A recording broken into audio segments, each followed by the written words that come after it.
Waltajjiin har'aa koreen giddu galeessaa dhaabbata Dimokiraatawaa Uummata Oromoo gaggeesse kun waltajjii kana duras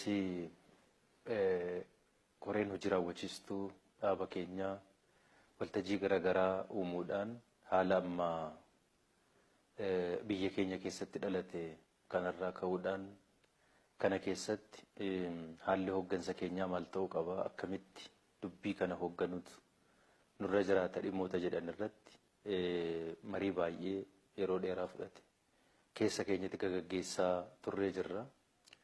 Sanarraa ka'uudhaan kallattii koreen hojii raawwachiistuu dhaaba keenyaa kaa'e bu'uura godhachuudhaan koreen giddu galeessaa dhaaba keenyaas har'a waltajjii kana gaggeessee kallattiiwwan tokko tokko kaa'uudhaan murteessee jira. Murtiin murteessine dhufuun duratti waliigala haala amma biyya keenya keessatti dhalatee jiru kana irraa ka'uudhaan dhaabbanni keenya wantoota itti aanan jiran kana akkamitti hoogganuutu irra jiraata karaa bishina qabuun karaa itti fufiinsa qabuun gaaffii uummanni keenya bara dheeraadhaaf kaasaa ture sana bu'uura godhachuudhaan nuti sitti qabsaa'aa fi turre kana karaa fulla'aa ta'een akkamitti dubbii kana maaneej godhuutu nurra jiraata karaa tasgabbii qabuun bishina qabuun kan jedhu ilaalaa baasaa buusaa turree jirra. Kana keessatti wanti ifa ta'e hin jira. Innis gaaffiin uummanni keenya kaasaa tureeru hin jira. Gaaffii uummanni keenya kaasaa ture dhaabbanni keenyas kaasee qabsaa'aa fi tureeru jira. Uummanni keenya sadarkaa naannoo isaatti of danda'ee ofiin of bulchuudhaaf bira darbee immoo fayyadamaa dinagdee akka inni ta'uudhaaf gaaffii guddaa qaba, dheebuu guddaa qaba. Lammaffaa sadarkaa federaalaattis akkasuma hooggansa keessatti qooda fudhachuu duwwaa otoo hin ta'in gahee hooggansummaa fudhatee hoogganuu akka qabu gaaffii hin qaba. Gaaffiin kun gaaffii uummata keenyaa qofa otoo hin ta'in gaaffii dhaaba keenyaatis. Nuti hooggansa biyya kanaa keessatti qooda fudhachuu duwwaa otoo hin ta'in bakka hoogganuu dandeenyetti yeroo hoogganuu dandeenyetti qooda hoogganummaas fudhannee hoogganuun akka nurra jiraatu itti amanna. Kun immoo gaaffii uummata keenyaati. Sun akka inni galma ga'u taasisuun nurra jiraata jenneeti kan yaadnu. Sanaafis immoo uummata keenya waliin taanee qabsoo karaa dimokiraatawaa ta'een karaa seera qabeessa ta'een qabsoo dheeraa taasisnee as geenyee jirra. Kana jechuun qabsoon kun iddoo kanatti xumurame jechuu miti. Qabsoon guddaan fuuldura keenya kan jiru. Kanarraati kaanee yoo ilaallu federaala keessattis qooda hooggansaa fudhachuu qabna yommuu jennu kan naannoo keenyaa gannee miti. Kan naannoo keenyaa dagannee miti. Wanti nuti ilaaluu qabnu waanuma har'a argame kana argamuudhaaf deema jennee yaadnu kana fudhachuu duwwaa otoo hin ta'in seenaa keessatti carraan kun nu qaqqaboote seenaa keessatti carraa nu qaqqabe waan ta'uu maluuf isa akkamitti kabajaa fi ulfina saba kanaa eegee hooggansa karaa guutuu ta'een duubaa fuulduraan bitaaf mirgaa wal utubee wal gargaaree irruma caalaa biyya kana keessatti sabni kun gahee hoogganummaa yoo fudhatu seenaa keessatti carraa isa ga'e kana yoo fudhatu karaa gaarii ta'een karaa maqaa gaarii qabuun karaa bu'a qabeessa ta'een akka inni itti hojjechuu danda'u achi fageessanii yaaduun baay'ee barbaachisaadha. Malee carraadhuma yerootti nama qaqqabde ishee utaalanii fudhachuu fi dhiisuu duwwaan gahaadha jenneen yaadna. Kanammoo karaa tarsiimaa ta'een itti yaaduun irra deddeebi'an itti yaaduun baay'ee murteessaadha. Yoo kana ta'uu baate carraan nu ga'uu duwwaa otoo hin ta'in carraan yoo nu ga'e maal hojjennaan gaaffii itti aanee dhufudha. kufuun dhufuun mala. Dadhabuun dhufuun mala. Yoo kun dhufe kufaatiinsaaf dadhabbiin isaa saba kana irratti dhiibbaan inni fidu hunda keenya irratti rakkoon inni fidu rakkoo salphaa miti waan ta'eef dubbii kana karaa tasgabbii qabuun laallee hojjechuutu nurra jiraata jenneeti. Kanaaf gaaffiin uummata keenya hoggansa federaalaa keessatti qabaachuutu waan nuu malu qabaachuu qabna yommuu jedhu gaaffii moraaliiti. Iddoo simboolik ta'e irratti bahee mul'achuu hin barbaada. Ta'uutu qaba jennee amanna kana nuti. Kun ta'uutu irra jiraata jennee amanna. Gaaffii moraaliiti waan ta'eef. Boru namni naannoo kanarraa dhaaba kanarraa hoggansa federaalaa ta'u uummata Oromoodhaaf faayidaa dinagdee qobaatti dhuunfaasaatti fidee fi kennaa fi jennee miti kan abdan. Namni tokko nu keessaa ba'ee hoggansa federaalaa keessatti biyyattii hogganuu isaa jennu maal ta'a taanaan sabaaf sablammii hunda ija tokkoon qixa tokkoon wal qixxummaadhaan haqa qabeessummaadhaan hoggana jennee amanna. Kanas ta'uu qaba jennee amanna. Kun akka inni ta'uufis kan nuti qabsoof. Akka nama Oromoo bakka bu'ee achi taa'utti immoo maqaa saba kanaas kabajaaf ulfina saba kanaas eegee wal qixxummaan biyya kana keessatti akka dhufu haqummaan akka biyya kana keessatti dhufu taasisuutu irra jiraata jennee amanna. Kun ta'uutu irra jiraata.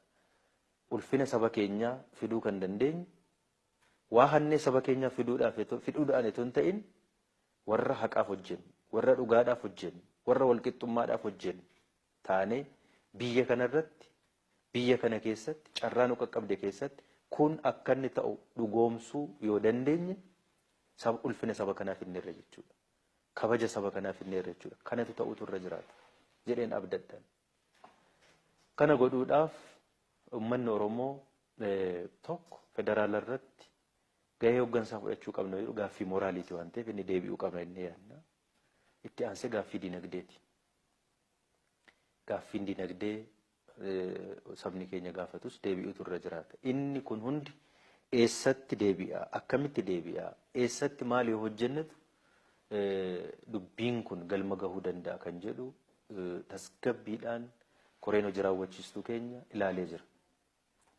Tasgabbiidhaan yeroo kamiyyuu caalaa har'a as geenyee hawwii uummata keenyaa naaffisuu hin qabnu.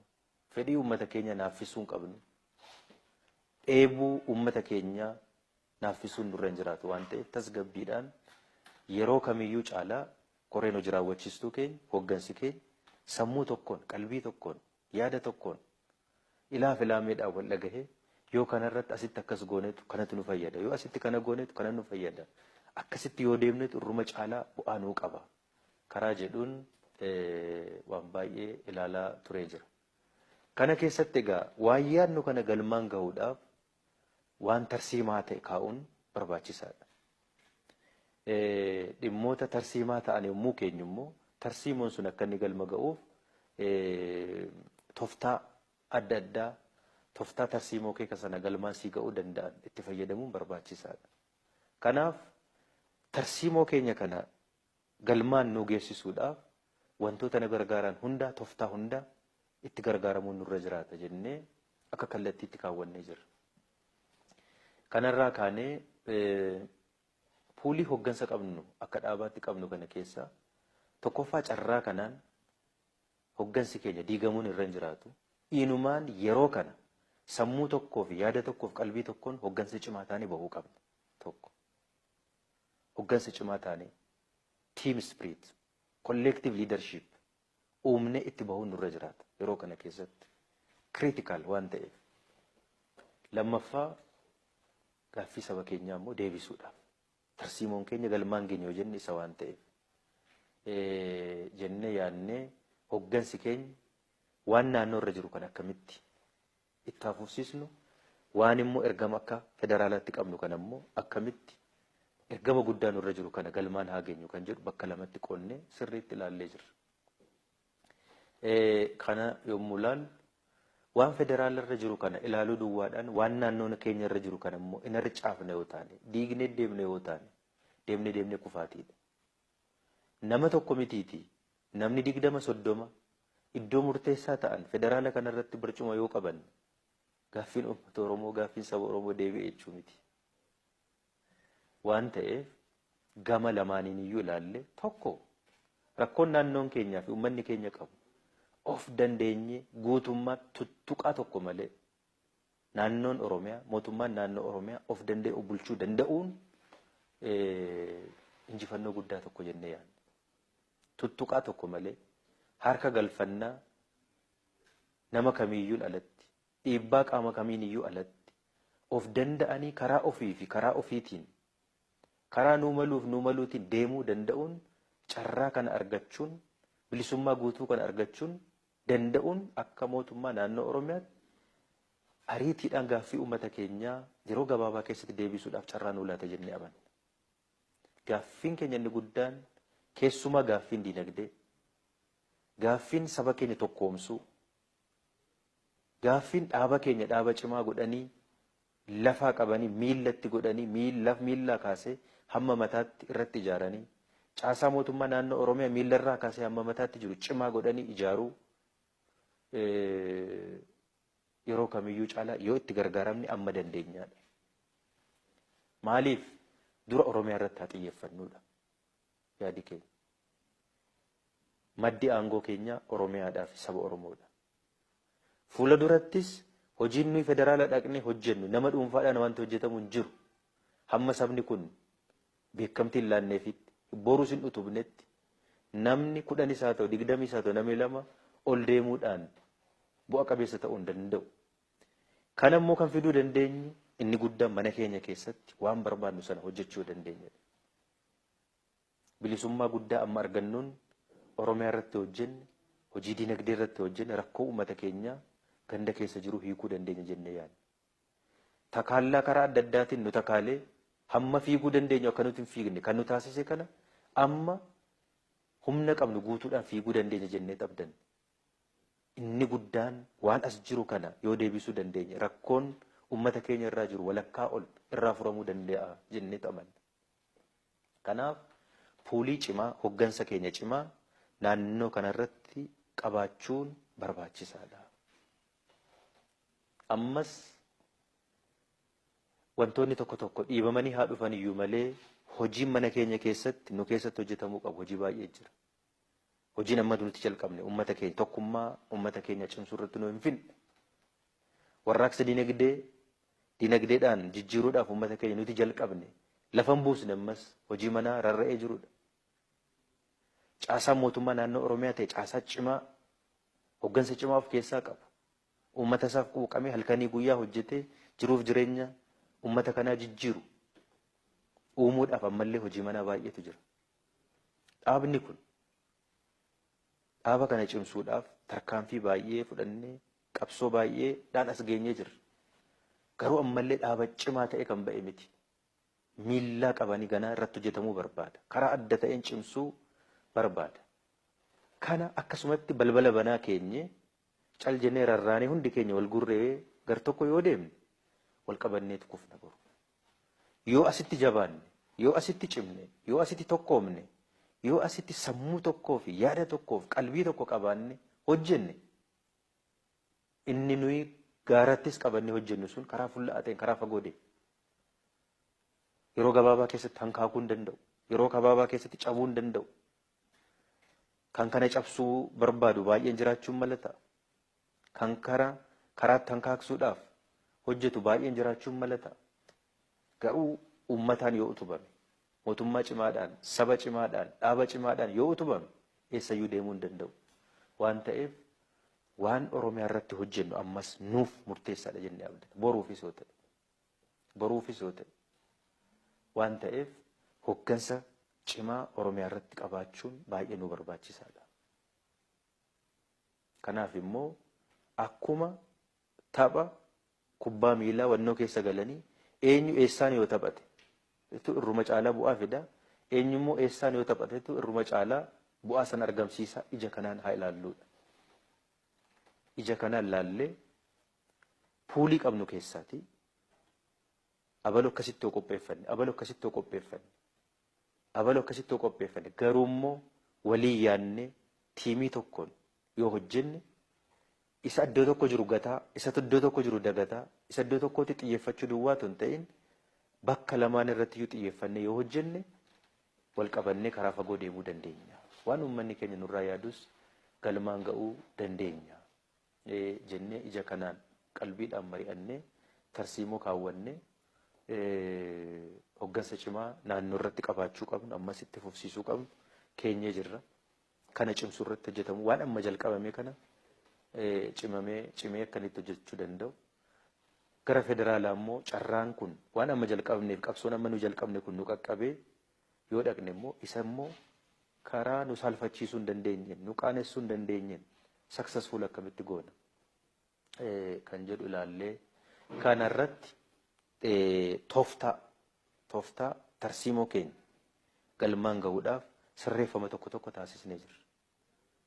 Sirreeffamni nuti taasisne kun fakkeenyaaf nuti ammas amantaa guutuu qabna.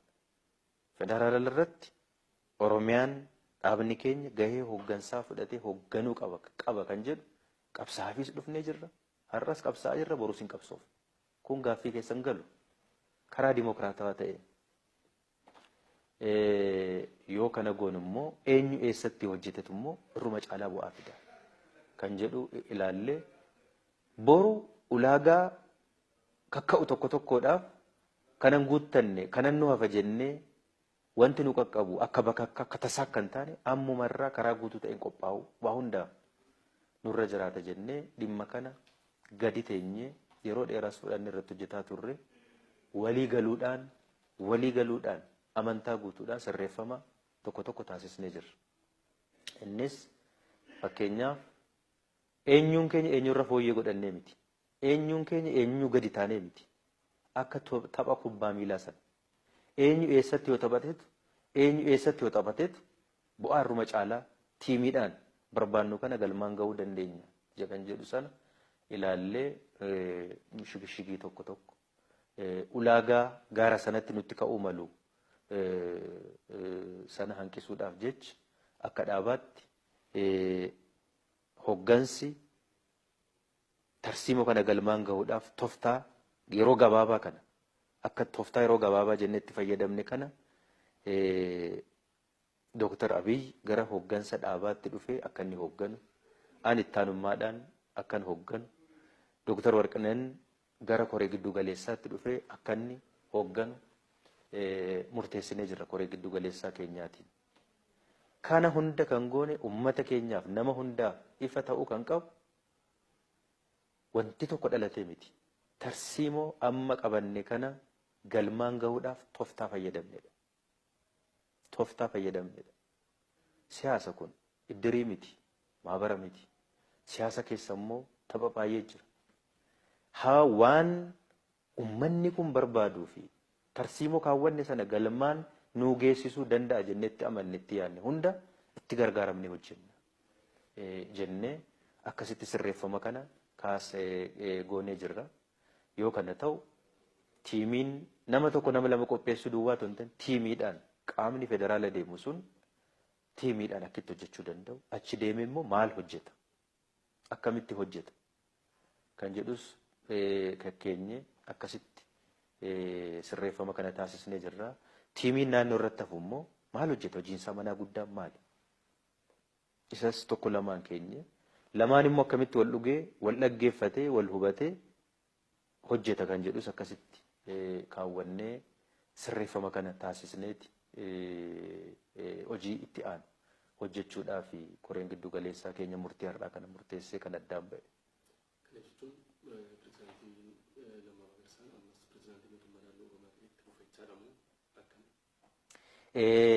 Ani dhuunfaadhaan tokko wanti baramuu qabu dura taa'ummaa ittaanaa akkas jechuun keenya tooftaadhaaf goonee jirra.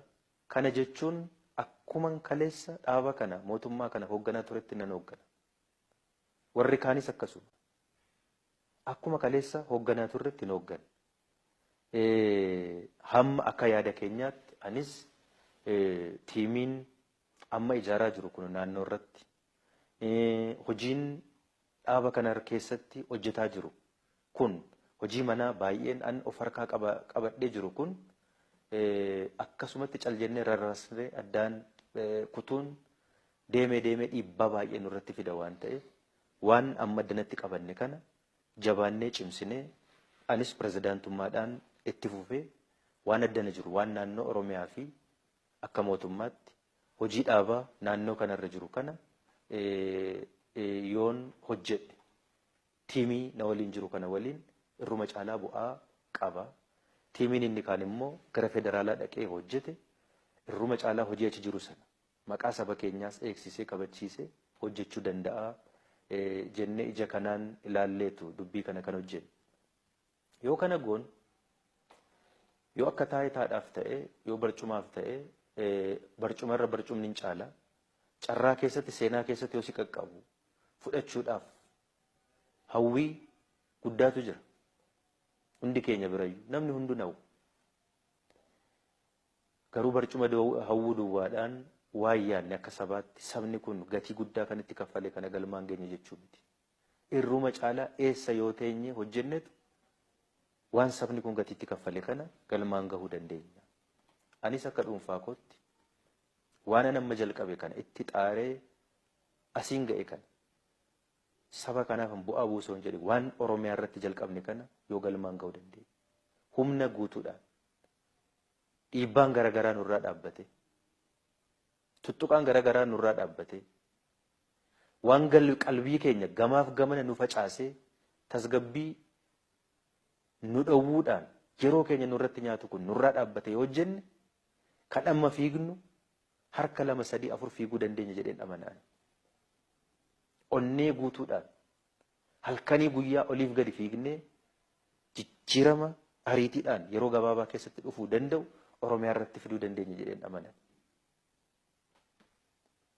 Uummanni keenya siyaasa biyya kanaa keessatti itti fufiinsaan karaa fulla'aa ta'een kan inni karaa fagoo deemuu danda'u miillisaa addana jiru kun hundeensaa addana jiru kun tokko ta'ee tokkoomee karaa bishina qabuun yoo ijaarame duwwaadha jedheen amana. Malee nama 10-20 akka mawwaacoo baastee erguudhaan qabsoon Oromoo fiixa baay'ee jedheen amana. Dura bu'uurri isaa cimuutu irra jiraata. Dura hundee cimaa qabaachuu qaba. Dura dhaabbata cimaa miilla lamaan lafa dhaabbatee gar tokkotti yaadu. Gar tokkotti yaadee waliin wal utubaa deemu qabaachuu qaba jedhee tayyaadha. Qabsoon amma booda ta'u. Qabsoo cimaadha. Qabsoo laafaa miti. Cal jennee yeroo gabaabduudhaaf itti gaafatamummaa fudhannee deebi'uudhaaf yoo ta'e abbaan barbaanne keenya bakka barbaanne deemuu dandeenya. Garuu dubbii akka carraa nu harka gale kana fulla'aa taasisuudhaaf itti yaadne karaa tarsiimaa ta'een hojjechuun keessumaayyuu immoo hojii keenya manaa rarra'anii banaa taa'anii jiran kana guutuu taasisuun baay'ee barbaachisaadha. Yoo kana guutuu taasisne eenyuun keenyayyuu burraaqne iddoo kamitti hojjechuu akka dandeenyu nan abdadha. Sadarkaa kamittiyyuu burraaqne deemnee nuti gaafannee tontan inni kaan nu gaafate hojjechuu akka dandeenyu nan abdadha. Ammallee hojii manaa baay'eetu nu keessa jira. Dhaaba cimaa godhuutu nurra jiraata dhaaba kana. Baay'ee sirreessuu qabna. Yoo kana hin goone mataa gara tokko haddachuudha. Mootummaa naannoo Oromiyaa mootummaa cimaa ofitti amanee ofitti abdatee saba isaaf hojjetu. Halkanii guyyaa hojjetee jijjiirama fidu godhuun nurra jiraata. Gaaffii mooraalii saba kanaa deebi'uu mataa isaatiin gahaa miti. Ani Oromoo keessatti gaaffiin diinagdee deebi'uu danda'u turre jiraata. Gaaffii diinagdee eessa gadi nu roobuu hin danda'u. Dura Oromiyaa fi Oromiyaa keessatti qabeenya qabnu, humna namaa, qabeenya uumamaa qabnu. Kana walitti qindeessinee Oromiyaa keessatti jijjiirama fiduu danda'utu nurra jiraata jedhee tan amana. Sanaaf immoo karaa amma yaanne kanaatiin yoo hojjenne isatu karaa fagoo fuudhee nu deema jennee waan abdannuuf ija kanaan laallee amantaa tokko waan namni dagachuun qabu. Waan namni dagachuun qabu. Abbaan barbaade har'a tuttuqaa adda addaatiin ati kana godhi ati kana jedhi jedhee har'a kanaan hojjenna yoo taane ummata kana qaanessinee irra nuti ummata kana saalfachiisnee irra nuti dhiiga dhangala'e kanaaf gatii akka inni dhabu taasisnee jirra. Kanaan hin hojjennu waadaa uummata keenyaaf kaleessa galle galmaan geessisuudhaaf hojjenna. Har'as borus waadaa uummata keenyaaf galle uummata keenya qabanne waadaa keenya hin cabsinu. Hirbuu keenya yoomiyyuu kana hin cabsinu. Yoo eessattis bakka hojjennutti galmaan geessisuudhaaf hojjenna yoo ta'an immoo eenyuun hin dhaggeeffannu eenyuun hin ilaallu uummata keenya dhaggeeffannu uummata keenya saba keenya wajjin hin taane hojjenna. Kun yoomiyyuu irraa sharafamuu hin qabu. Har'a asii hin geenye namni duuba deebi'u hin jiru. Iddoo kanaa hin geenye namni duuba deebi'u hin jiru. Inni guddaan garuu qalbiidhaan karaa waan tarsiimaa ta'e irratti yaadanii hojjechuun baay'ee barbaachisaa waan ta'eef ija kanaatiin nuti hooggansi dhuunfaadhaan hojjetu hin jiru amma booddee collective leadership team up ta'uudhaan hojjennaan akkasittis walii gallee waliin hojjetaa jirra. Walii gallee akkasittis hojjetaa jirra waan ta'eef carraa kanaan immoo inuma caalaa tokkummaa keenya cimsanne hooggansa sammuu tokkoon yaada tokkoon qalbii tokkoon yaadee hojjetu taasisnee hojjechuu qabna jennee hojjetaa jirra waan ta'eef hooggansa inni kennaa jiru keessattis dhugaa dubbachuudhaaf hojii raawwachiistuun keenya na amanee fudhatee hojjetaa jira. Kaabineen mootummaa naannoo Oromiyaas akkasumatti fudhatee hojjetaa jira. Kana jabeeffachuutu nurra jiraata. Kana cimsuutu nurra jiraata. Hooggansa keenya baasaa deemuun nurra jiraata. Namni tokko nama tokko iddoo tokkotti cabuun dhufuun malata iddoo tokkotti dadhabuu dhufuun hin malata. Nuti har'a hooggansa cimaadha oomishuu kan qabu Oromiyaan. Hooggansa cimaa boruuf ta'u oomishuu danda'uutu nurra jiraata. Hooggansa uumaan dhufne waan taaneef kun immoo qalbiidhaan ta'anii hojjechuu barbaada. Hawwii duwwaa mataa isaatiin fedhii keenya galmaan geessisuu hin danda'u. Waan hawwine duwwaadhaaf taanee argamuu nu gaafata. Iddoo kamittiyyuu warra taanee argamu warra taanee argamnutu warra caalmaatti filatamu taanee argamuun barbaachisaadha. Suni eessaa nu dhufuu hin danda'u yoo nuti addanatti har'an hojjetiin. Har'a addanatti Oromiyaa qe'ee Oromiyaa keessatti yoo nuti hojjetiin eessaa dhufuu hin danda'u. Carraan guddaan harka ga'ee jira. Carraa guddaadha nuuf kufaatii miti. Beeknee kanatti gargaaramuudha caalmaatti. Hamma har'aatti uummata keenyaaf bu'aa guddaa fiinnee irra jennee yaadna. Tooftaa adda addaa qabsoo keenya tooftaa adda addaatti uumnee hojjennee har'a Oromiyaa bira dabarree gaaffii waggaa 100 fi meeqaa olii sabi keenyatti tuffatame akka warra kaan bushuu danda'uu mitiiti of bushuu hin dandeenyetti godhatamee fudhatamaa ture kana Oromiyaa bira dabarree sabaaf sablammiin biyya kana agalatoomu Oromoon nu bushuu danda'a sadarkaa jedhu irra ga'eera. Kun akkasumatti hin dhufne qabsoodhaan dhufe hojiidhaan dhufe. Seenaa geeddareera har'a. Seenaa waggaa 150 ol xurii nurra ture sana har'a ofirraa dhiqnee jirra. Sadarkaa kanatti uummanni Itoophiyaa dhufuu danda'uun Oromoon nu bushuu hin danda'a jedhee hin danda'amu inni boru kan ilaalamudha. Sadarkuma kanatti dhufuun akkasitti kan dhufe miti. Sadarkaa kanaan waliin taanee qabsaa'onni Oromoo hundi iddoo kanaan geenyeerra. Itti aanee kan jiru immoo baay'ee jira. Taanee immoo dhugumaan waan ta'uudhaaf hawwinu kan taanee mirkaneessanii argamuun immoo hojii manaa guddaa hunda keenyarra jiru. An iddoo tokkotti har'a yoon kufe yoon dadhabe dhuunfaa kootiin hin kufu dhuunfaa kootiin hin dadhabu. Saba kanatu maqaa saba kanaa eenyummaa saba kanaatiin ummata kana fuuldura buunee jirra waan ta'eef barcumni nuti irra teenye eenyummaa mataa keenyaatiin miti eenyummaa saba kanaatiin irra teenye waan ta'eef kufaatiin koo fi dadhabuun koo saba kana irratti dhiibbaa inni fidutu jira. Kana of eeggannee hojjechuun barbaachisaadha. Wal utubnee wal gargaarree hojjechuun barbaachisaadha. Amma yerootti gamaaf gamana ilaallu miti. Carraa argametti gargaaramuudha. Wal diiguu miti amma kan nu barbaachisu. Inni isa tokko gamaaf gamanatti qeequu miti kan nu barbaachisu. Karaa kamiin iyyuu haa yaabbannu. Karaa kamiin iyyuu maal haa taanu deemnee fedhii faayidaa saba kanaa galmaan ga'uudhaaf. Eessaan haa ta'u. Kanaaf hojjenna. Kana hojjechuudhaaf immoo kan akkamitti galmaan geenya kan jedhu kan irratti hojjetaa jirru waan ta'eef uummanni keenyas dhimma kana ija kanaan hubachuun ilaaluun baay'ee barbaachisaadha jedhanii nan yaada.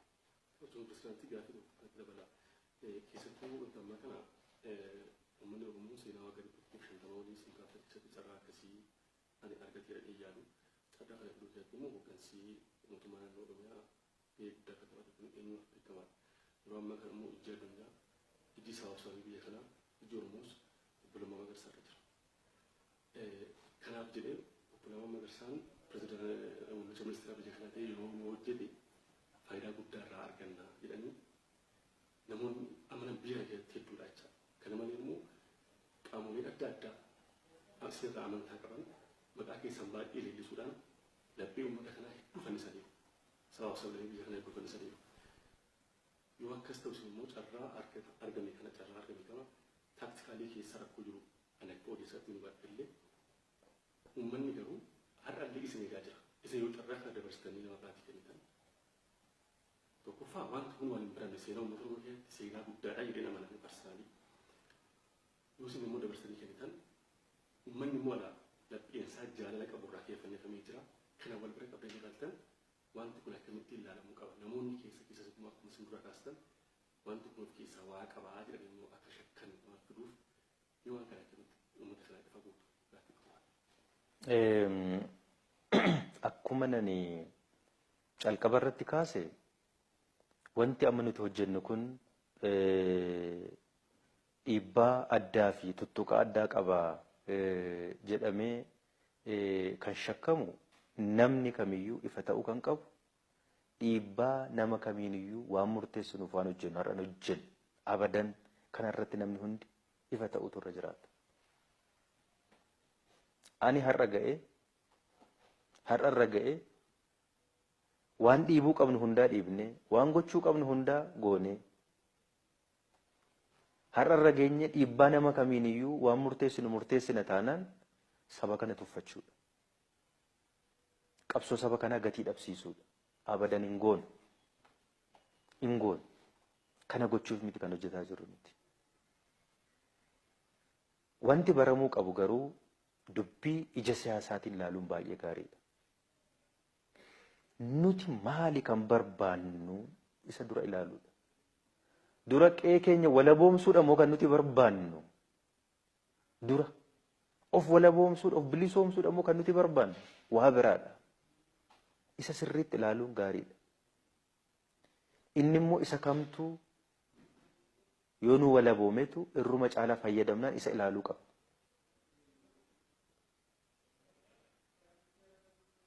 Anaaf eenyuyyuu dhiibbaa nama kamii miti. An saba koo keessatti saba koof yoo hojjedheen bu'aa irruma caalu fiduu danda'a jedheen amana har'as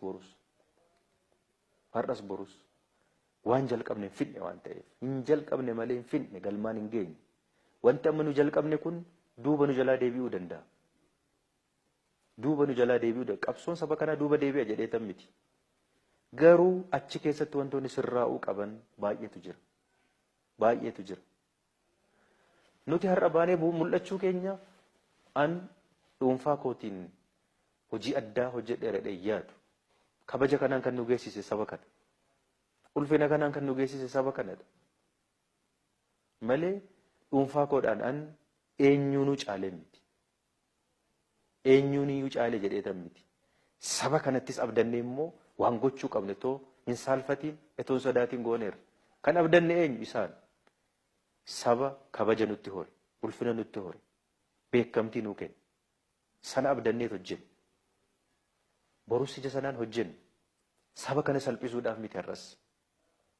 Dura garuu mana keenya keessa wanti nuti hin xaraganne hin jiru. Jira. Wanti nuti hin hojjenne jira. Hin fixanne isa. Isa dagachuun nurra hin jiraatu. Har'as shirri nurra hin jiru jennee fudhanna hoo taane. Dabni nurra hin jiru jennee fudhanna hoo taane. Dogongorree jirra. Inuma caalaa humna keenya cimsachuun ammallee hin nu hafa. Tokkummaa keenya cimsachuun hin nu hafa. Dhaaba cimaa uummanni kun itti abdatee uummata kanaaf hojjetu. Ganaa hojjechuu qabna dhaaba kana. Akka haaraatti dhaaba kana. Dhaabbata dimokiraatawaa uummata Oromoo akka haaraatti dhaaba cimaa godhuu nurra jiraata yoo jennu eenyu hojjechuu hin danda'u kana? Eenyu hojjechuu hin danda'u? Akkan jalqabetti anis hojjechuun qabedha yaada. Humna na waliin hojjetu waliin. Hoggansa na waliin hojjetu waliin. Hojjechuun qabedha yaada. Naannoon kun naannoo duwwaa miti, guddaadha, biyya guddaadha. Riisoorsii guddaa jira biyya kana naannoo kana keessa. Qabeenya guddaa in hojjenne irratti. Biyya kana jijjiiruudhaaf maal jenne dura? Oromiyaa jijjiiruu qabnaa jenne duraan. Sana hojjechuu qabnaa. Sanaaf immoo humna keenya diigamuu hin qabu. Bittinnaa'uu hin qabu humni keenya. Waan ta'eef waan addana jiru kana hojjechuu qabna jenneetu. Ummanni koo sanaa hawwuun kabaja, ulfina kan ofiinatti uffisedha. Kabaja kanaaf ulfina kana. Borus kabaja kasaa kana etuu irraa hin tuqiin hin sharafiin kabaja uummata kana eegsisuudhaaf jedhee kaleessas lubbuu koo kennee hojjedheera. Dafqeetti hojjedheen jira, borus isaa kan hojjedha. Yeroon isaaf hojjedhumu irruma caalaa saba kanaaf eessattan bu'aa buusa. Karaa jedhuun anis ilaalee dhaabni koos ilaallee hojjenna. Waan ta'eef carraan wantoota tokko tokko fideen harka hagalchuyyuu malee waan duuba keenyaa fi keessa keenya jiru immoo wanti nuti sirreeffachuuf hojjechuu qabnu baay'eetu jira. Kana jechuun hireen lammaan boru iddoo yaadamutti dhufuu qabu hin dhume jechuu miti. Waan asii qabnu kana waan qe'ee keenyaa keessa sana yoo fixanne etuun jaallanne karaansa gabaabaa dheedhee tayyaadha. Sadarkaa kamittuu hogganne, sadarkaa kamittuu hojjenne jijjiirama biyya kana keessatti fiduudhaaf. Oromiyaa keessatti mitiiti. Ilaalaa GDP biyya kanaa keessatti qonna biyya kanaa kan murteessu Oromiyaadha. GDP biyya kanaa keessatti qoodni naannoo kanaa harka walakkaatii oli. Yoo dhuguma biyya kana jijjiiruudhaaf ta'e asitti kan hojjetamuu qabu. Haa ta'uuti garuu inuma biyya jijjiiruu miti jireenya hiyyeessa keenya jireenya Oromoo hiyyeessa Oromoo hin jijjiirre nuti har'a. Hin jijjiirre. Lafa qaljiirratoo taa'u daabboorratoo taa'u beela'ee eeboteeti achuma jiraataa jira ammayyuu. Dura isa geeddaruu qabna. Yoo isa qabaatte yoo isa geeddaruu taate hin dhumu yeroon numa jira fuuldurattis. Boru iddoo kamittiyyuu lammaa dhufa moo gammachuu dhufa homaa miti garuu karicha isaa qabu. Karichi saaqamee humni guutuun jiraannaan tokkummaa guutuun jiraannaan wanti sana dhuunfachuudhaaf nama dandeessisu jiraannaan eenyu darbaa darbiidhaan itti dhufuu danda'a. Isa kana har'a miis godhuun nurra hin jiraatu. Waan ta'eef sadarkaa kanatti hojjechuu danda'utu nurra jiraata. Jennee ilaalleetu amma dhimma dhuunfaadhaan itoo hin ta'in gareedhaan akkamitti hojjennee dubbii kana namni tokko nama tokko dhugaa dubbachuudhaaf namni tokko gahee hin qabu miti. Gahee qaba dubbii jijjiiruu keessatti garuu immoo namni tokko namuma tokkodha. Humna cimaa of jalatti horachuu qaba. Humna cimaa onnatee hojjetu of jalatti yeroo kamiyyuu bubbeen kam qilleensi kam gaafa dhufu kan oliif gadi hin jenne qabaachuun baay'ee barbaachisaadha. Malee dhuunfaa keedhaan yoo rarraate karaa deeffaagoo deemuu hin danda'u. Hin danda'u. Waan ta'eef kana beeknee ija kanaan afshaalummaa kanaatiin hojjechuun nurra jiraata. Kana hunda hin goona yoo jennu Oromoo duwwaadhaaf miti biyya kanaaf. Sabaaf sablammii biyya kanaaf. Nuti sadarkaa kamitti har'a soo ta'e kan qabsoofnu Oromoon gahee hoggansaa fudhatee haa hogganu yoo jennu olaantummaan Oromoo biyya kana irratti akka dhufuuf miti. Walqixxummaan sabaaf sablammootaa biyya kana irratti akka dhufuuf. Walqixxummaan haqni biyya kana keessatti akka inni mirkanaa'uuf. Biyyi kun nagaa argattee itti fufiinsaan akka isheen jiraattuuf. Oromoon kan inni qabsaa'aa jiru. Nutis kan qabsaa'aa jiru. Kun akkamitti galma ga'an immoo bitaaf mirga duubaaf fuuldura ilaalaa hojjechuu waan nu gaafatuuf kana galmi keenya. Sanaaf immoo iddoo kamittuu haa ta'u iddoo kamitti hamma tapha sana keessa galletti iddootti caalmaatti taphachuu dandeenyu irratti taphachuudha. Fakkeenyaaf namoonni gara federaalaatti erginu kun kophaa isaaniitiin homaa godhuu hin danda'an. Hiree isaanii kan murteessu kan addana jirudha. Hojii nuti hojjennu. Yaadaan yoo deeggarre kana godhaa hoo jennu akkas godhaa hoo jennu yoo nuti isaan utubneedha malee dameedha kan ta'u utubaa irratti haa hojjennu nuti ammayyuu hundee irratti haa hojjennudha. Yoo utubaan hundeen cimaan jiraate dameen eessayyuu dhaquu hin danda'u waan ta'eef kana bifa karaa bishina qabuun haa hojjennu. Hafni argamuu hin qabnu jenneetu malee iddoo kamirraayyuu iddoo nuuf malu eenyuun keenyayyuu gallee hojjechuudhaaf yerootti seesnu miti yerootti duuba deebinu miti kanarraa duubatti hin deebinu. Kana yoo ta'e garuu aan dhuunfaa koodhaan waa hunduma irratti fuuldura ba'eef mul'isu duwwaadha waa hundi galma gaa'edha yaadu. Warra hojjechuu danda'anis baasuun qaba akka hoggansaatti. Warra kaaniifis fidee shaakalsiisee hoggansa cimaa boruuf ta'u quuqama qabu onnee qabu beekumsaaf ga'umsa qabu.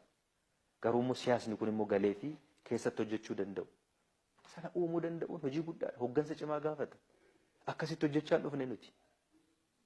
Waan ta'eef dubbii kana nus akka dhaaba keenyaatti ani dhuunfaa kootiin etoon har'a hoggansa biyya kanaa ta'e dhuunfaa koodhaan carraa eenyuyyuu hin argan. Namni barcumatti kanaaf jedheetu kaleessa meeshaa qabatee bosona galee kan wal ajjeessaa ture. Afrikaa keessatti haafu Itoophiyaa taayitaadhaaf wal fixe namni kaleessa taayitaadhaaf barcumaaf. Maqaa dhuunfaadhaaf yoo ta'e carraa namni kamiyyuu hin arganneen argadhe. Ani maqaa dhuunfaa koof miti saba koofi. Saba koof immoo iddoon hojjechuu danda'uttan hojjechuu qaba. Maaliif kabaja kanatti hore ulfina kanatti hore jaalala naa kennee sadarkaa kanaan kan nageessise ga'umsaa fi dandeettii dhuunfaa lammaa miti saba kana.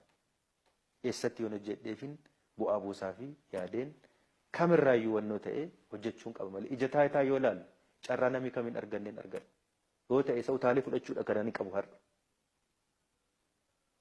Isa miti garuu ani kabaja dhuunfaan qabu kabaji koo saba koo wajjin. Sabi kun yoo kabajame yoo ulfina argate duukaa kabajaman. Waan ta'eef ija kanaan ilaalleeti kan nuti hojjetaa jirru kanarratti homaa tokko uummanni keenya shakkii godhachuun irra hin jiraatu. Murtii dhaabni keenya murteessu hamma nuu galee fi hamma beekumsi keenya qaqqabetti saba kana karaa fayyaduun kan nuti hojjetaa jirru. Tokko as geenye eenyuun sodaannee ajaja eenyuutiin hojjenna jedhee namni yaadu yoo jiraate gowwaadha. Yoo asirra ga'ee OPDO'n ajajamee hojjeta ta'e gowwaadha jaamaadha. Ofiif bada malee saba kana balleessuu hin danda'u. Saba kana balleessuu qabsoo saba kana dhaamsuu hin danda'u. Hin dhaamsinu nuti. Inuma akka inni mul'ate ifuudha kan taasisu nurra jira. Karaa bishina qabuun kan nuti deemuu qabnu waan ta'eef kana. Har'as wanti dhufuuf deemaa jiru kuni nagaaf nagaadhaan jennee fudhachuu hin qabnu. Mee ofaa ilaalani jedhee akka darbannaa wayii nutti darbachuu kan barbaadu sin jirata. Akka darbannaa wayii nutti darbatanii immoo jalaa nu sakaalee bor nu kuffisuudhaaf. Kunoo fudhatanii iyyuu hin kufanii warra gatii hin qabne nuun jechuudhaaf kan hojjetu hayyaadu baay'een jiraachuun mala ta'a. Qilleensi gubbaa kanarra jiru maali? Wanti waggoota darbaniif hojjetamaa ture maali? Kana keessatti yeroo maal keessatti majijjiirama akkamii fiduu dandeenya har'a? Waan akkas akkasii kana qalbii ilaaluun barbaachisaadha. Waan ta'eef ija kanaan bifa tasgabbii qabuun ilaalleet murtii kanarra geenye waan ta'eef kanarratti uummanni keenya shakkuu hin qabu. Miseensi dhaaba keenyas shakkuu hin qabu. Caasaan mootummaa naannoo Oromiyaa shakkuu hin qabu. Kun akka inni galma ga'uuf wal gargaarree hojjechuutu nurra jiraata. Qabsoo kaleessa waliin calqabne galmaan ga'uudhaaf hin dhumne ammas qabsoon guddaan fuuldura kan jiru. Waan ta'eef barree ilaaf ilaameedhaan waliin hojjechuun gaarii waan ta'uuf dhaabni keenyas kana hubachuudhaan murtii kanarra geenye waan ta'eef faayidaa uummata kanaaf waa biraa miti. Faayidaa nama dhuunfaadhaaf teessoo nama dhuunfaadhaaf itoo hin ta'in faayidaa saba kanaaf jecha kan godhaa jirru waan ta'eef ija kanaatiin ilaalamuu fi hubatamuun baay'ee barbaachisaadha.